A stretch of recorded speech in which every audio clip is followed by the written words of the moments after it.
Hi everyone, it's David from Automotive Press. As you guys know, I recently acquired a very exciting 2004 Lexus SC430. The car I've been looking for a very long time.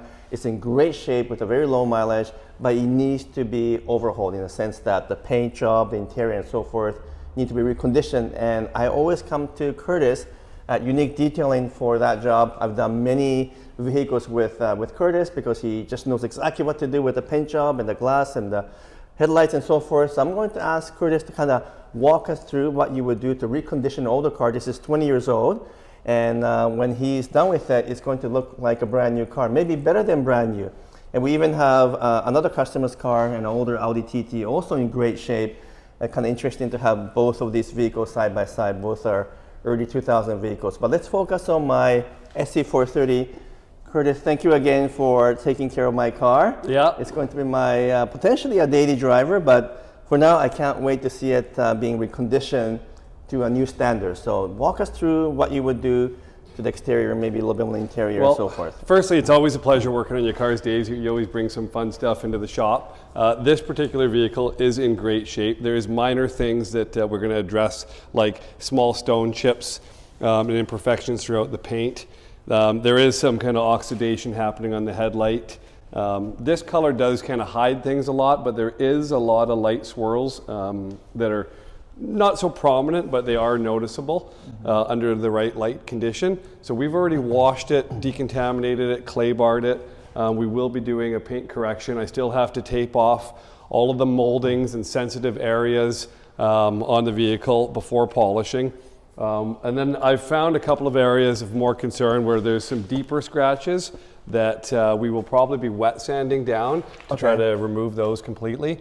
I will be, and I have already measured the paint thickness just to kind of find out at first it's all original. Yes. And it hasn't been worked on in the certain areas already, because you know, sometimes you got to be careful. Somebody has already wet sanded this particular scratch, and that's as far as it can go. We're reading a good reading throughout this paint job where I know I have some room to work with.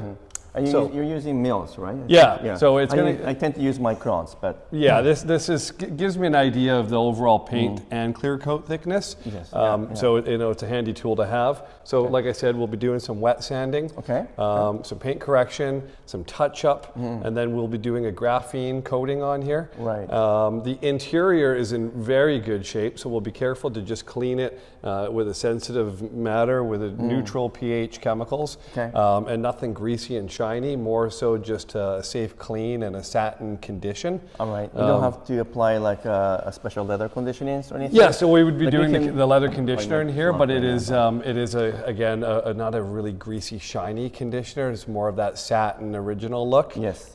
We've cleaned these wheels. They actually came pretty clean. We've done the engine bay, which again came fairly decent. You did pick a real nice beauty here. You have an eye for attention. With it. It wasn't cheap, but it's worth the money. You get what you pay for. So yeah, after measuring the paint, I know that we're okay to sand some areas, polish aggressively in a few areas, and not so aggressive in others, and then we'll apply that graphene coating so we have a long-term protection on here. Right. I think we're going to be coating the windows and the wheels as well, and then we'll just clean and condition that interior. Okay. Well, thank you for explaining all that for our viewers. Can you explain a little bit more about what clay bar is and what graphene is? Yeah. And then what wet sanding is? Just those three things might be new to some of our so viewers. the clay bar it's an actual bar of clay that's used to decontaminate the paint, the glass, any of the smooth surfaces, so that when we're polishing, we're not grinding in that dirt and debris. So the clay bar is going to remove and decontaminate industrial fallout, iron, overspray. Blue's always around. Against appearance. Yeah, and then wet sanding is actually sandpaper. Right. Wet. You can do it dry as well. Typically, we'll use something like a 1500 grit onto a 3000 grit, and then we would do the cut polish. So the sandpaper is to take off a little bit of that clear coat. Safer than actually aggressively polishing. When you try to aggressively polish, you can create too much heat and burn through the paint quicker. Opposed to if you just knock it down with a little bit of wet sandpaper, you can level that clear coat down. Then the cut polish is a term for polishing with a cutting pad. And then we will refine with 2 more stages of polishing. And then it all gets wiped down with alcohol and then solvent to ensure there's no polishing oils. And lastly, we finish up with our graphene coating. That's going to be our super hydrophobic, glossy, a nice finish on the paint, so we don't have to worry about waxing this moving forward, and it'll be easy to wash and dry. Right, and the difference between graphene and ceramic coating? Well, graphene's got a different chemical makeup. It is a harder, slicker surface. It does have some self-healing capabilities with the light scratches. You can put a heat gun to them, so we don't get that with the ceramics. It is a thicker, harder bond, which you seem to like the hydrophobic properties on. I definitely do like the graphene. Prefer that over a ceramic. Yep. So there are some pros and cons, but yeah, overall, I think it's going to be a great finishing product for this vehicle. Super. Well, I'm very excited. I know this is just the beginning. There's still a lot more work to do, and I'll continue to film some of that progress so we can show our viewers exactly how this car gets reconditioned.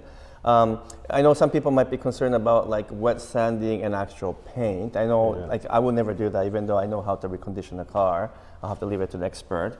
And so you're removing like just a little bit of a clear coat, enough that you can remove some of the obvious surface scratches, right? Correct, yeah. So if the scratch is in the clear coat, it's hard to imagine, but ideally if that scratch is not through the clear coat, we are going to sand off and remove the surrounding clear coat near that scratch to the same level. So we are thinning out the clear coat. Right.